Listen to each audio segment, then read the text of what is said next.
Capital One Venture Rewards app. The pros, the cons. If you've ever seen a Capital One commercial promising travel rewards made simple, they're probably talking about the Venture Rewards card.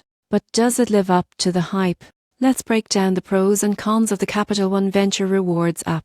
Starting with the pros, this card is all about simplicity and flexibility. You earn 2 miles per dollar on every purchase, no categories, no limits, no complications. Those miles can be redeemed for flights, hotels, car rentals, or even transferred to over 15 airline and hotel partners. The sign-up bonus is another big win. New cardholders can often earn 0 miles after meeting the minimum spend worth around in travel rewards. That's a solid return for a mid-tier travel card. You'll also get 2 complimentary visits per year to Capital One airport lounges or partner lounges, along with a credit for global entry or TS check. There are no foreign transaction fees, and you'll have travel insurance coverage and rental car protection perks that make travel easier and safer. Now for the cons. The annual phase, which is reasonable but may not be worth it if you don't travel often. Another downside is that transfer partners add flexibility, redemption values and vary, meaning you might get more or less than 1 cent per mile depending on how you use them. So, is the Capital One Venture Rewards card worth it?